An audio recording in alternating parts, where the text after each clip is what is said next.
अस्सलाम वालेकुम जी my dear YouTube family. उम्मीद करती हूँ कि सब अपने घरों में खैर खैरियत से होंगे। मैं भी बिल्कुल ठीक हूँ।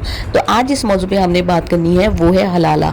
इस पे मैं पहले भी एक वीडियो बना चुकी हूँ क्योंकि पाकिस्तान में एक न्यू ड्रामा आया है जी मन जोगी, जिसका ये टॉपिक है। उसमें बहुत ही ज़्यादा इस टॉपिक को तोड़ मरोड़ कर पेश किया जा रहा है, इसलिए हमारा फ़र्ज़ बनता है कि लोगों को सही तरीका बताया जाए। तो जी हलाला का जो कॉन्सेप्ट है इस्लाम में वो ऐसे बिल्कुल नहीं है जैसे दिखाया जा रहा है।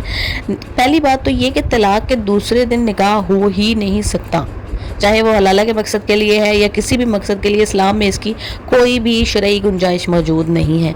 तलाक के बाद 4 महीने और 10 दिन की इद्दत जो है वो औरत ने शौहर के घर में ही प्रेफरेबली गुजारनी होती है। ये 4 महीने 10 दिन की जो इद्दत होती है उसका मकसद ये होता है कि अगर औरत के पेट में कोई हमल है उस शौहर का तो उसको पता चल जाए, क्योंकि अगर वो उसके घर से चली जाएगी तो फिर वो कह सकता है कि ये जी मैं कैसे कह दूं, मैंने तो इसको 4 महीने पहले तलाक दे दी थी, मैं कैसे कह सकता हूँ कि ये बच्चा किसका है। तो इस सूरत में जबकि औरत उसके घर पर होगी तो वो ऐसा कोई इल्ज़ाम आयद नहीं कर सकता। दूसरी बात ये कि हाँ, औरत जब 4 महीने 10 दिन की इद्दत कंप्लीट कर लेती है तो वो किसी से भी शादी कर सकती है, और वो भी अपनी मर्जी से, उस शौहर की मर्जी से नहीं जिसने उसको तलाक दे दी है। और फिर उसके बाद अगर कोई ऐसा सिनेरियो बनता है कि दूसरा मर्द भी उसको तलाक दे दे, ना बन पाए कुदरती तौर पर, नेचुरली तौर पर औरत उसको मजबूर ना करे तलाक देने पर, फिर ये तलाक होती है। और फिर वो अगर अपने पहले शौहर की तरफ रुजू करे या उसको कहे कि हाँ मैं तुमसे शादी करना चाहती हूँ, तो फिर हलाला हो चुका होता है नेचुरल तरीके से, यानी एक दूसरे मर्द से निकाह हो चुका है, हम बिस्तरी हो चुकी है, तो वो दोबारा अपने पहले शौहर की तरफ लौट कर जा सकती है।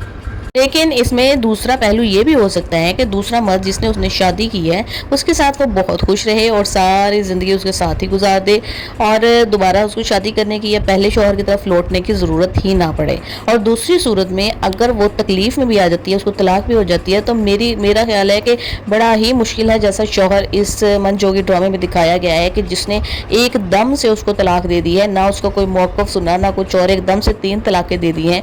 इतना तेज़ गुस्से वाला बंदा अगर एक दफ़ा तलाक दे सकता है ना, तो दूसरी दफ़ा भी दे सकता है, तीसरी दफ़ा भी दे सकता है। तो अगर कोई औरत ऐसे मर्द के साथ सिर्फ पैसे के लिए, रहने के लिए अगर वो हलाले करवाता है और वो करती है, तो खुदा की लानत होगी ऐसे मर्द के ऊपर तो ज़रूर, और उस औरत के ऊपर भी जो ब्लाइंडली इसको फॉलो करती है। हम सबका फ़र्ज़ बनता है कि इस्लाम को जानें, समझें और फिर उस पर अमल करें।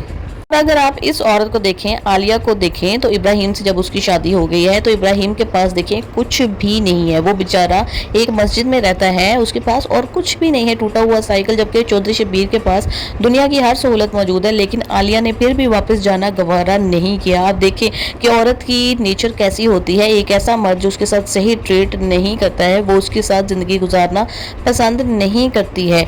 मर्दों को भी चाहिए कि वो अपने गुस्से पे कंट्रोल करें, वरना उस औरत को भूल जाएं जिसको वो पसंद करते हैं।